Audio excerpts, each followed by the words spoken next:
your hands. Wave them at them bitches hating on you with their friends. Girl, you got it. Welcome to the Lily Moyer channel. Like, comment, subscribe if you like our content.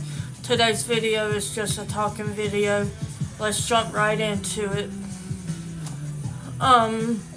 Today I want to talk about how I met my fiance and what I went through before I met her and all that.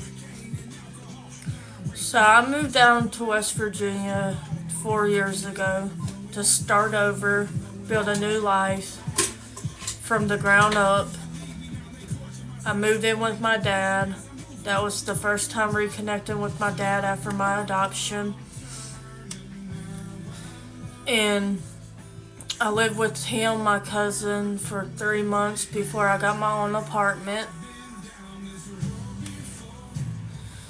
I wouldn't say living with him and my cousin was the most easiest thing, because it wasn't. Because I was adjusting to change. And I'm not a good person that copes with change well. I did a lot of messed up stuff in my cousin's house that I shouldn't have done. I do take full responsibility in what happened and what I did do and what part I played in.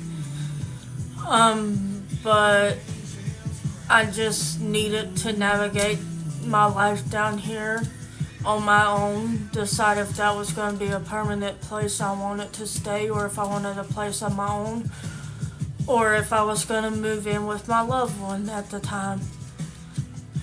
So January 17th of 2020, I asked my wife to be my girlfriend.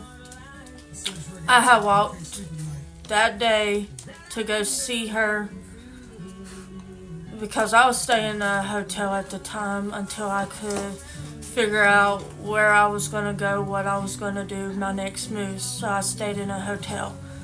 Well, while I was staying in that hotel, I went on the Facebook dating app to see if I could find anybody that really wanted to be in a long, serious relationship. And she was the first person that caught my eye. And I inboxed her, video chatted her, went to go see her for the first time 4 days later. We just kicked it, hit it off. But I can't say in the beginning our relationship was perfect, because by no means it was perfect at all. And we did separate for a while, but we found our way back to each other. And I did warn her that I came with a lot of baggage and stuff. So be prepared. Because in the beginning it was a little rocky with me and my wife. We was on and off, on and off, on and off. Infidelity happened on my end. Infidelity happened on her end. We both cheated on each other. We accepted it and moved forward. Was it right for us to do that if we really loved each other? No, we come to terms with that. And that's our business. If you can move past it and work on your relationship, then that means y'all are meant to be. And we knew we was meant to be no matter what life threw at us. I mean, I was just getting over the fact that I literally moved down here to start my life over. And I wasn't doing the right things to get my life started the right way down here. I was on the wrong foot when I moved down here. Got in the wrong crowd of people. Started doing drugs. Got off of them, started them back, got back off of them, started back. I would relapse and relapse. Dealing with trauma that I never dealt with because I brushed it under the rug. And I mean, nobody in the situations deserved any of what I caused them, because of my insecurities, because of my battles. I should have never made the ones that I really did care about feel the way I made them feel. And I mean, hopefully one day all the people that was involved can forgive me for it. and we get back to the usual. But until then, I'm just laid to rest. I love them from a distance, if that makes sense.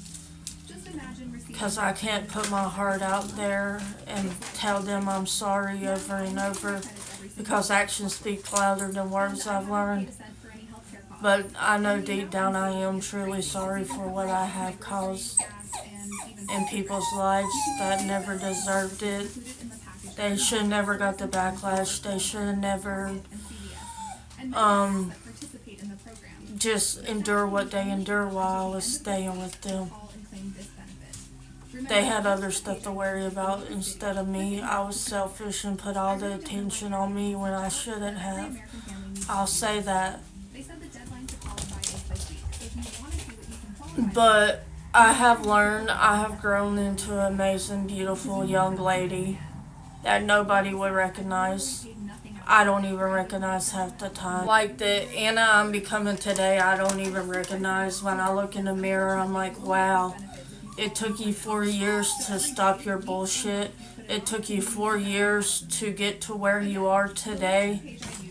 Why couldn't you have done it sooner? But I was a naive, gullible little kid back then. And I admit I was acting like a kid in my adult years.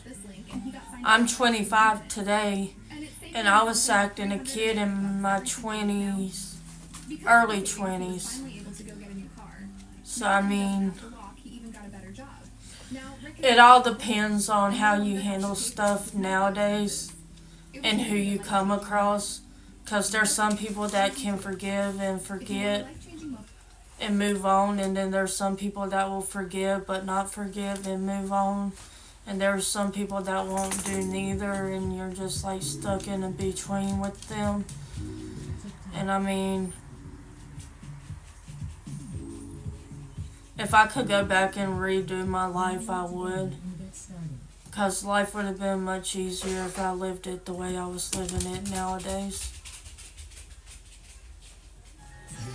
But yeah, I think my wife has saved me in a lot of ways that I don't even recognize, and I will forever be grateful for that.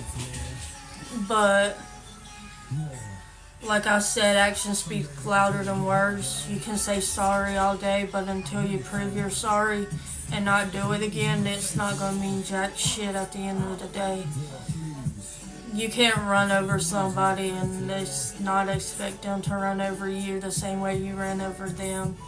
There's only so much a person can take. And I've learned that through all the trials and errors in life. There's one thing I learned: don't run over people if you don't want it done back to you. But peace out.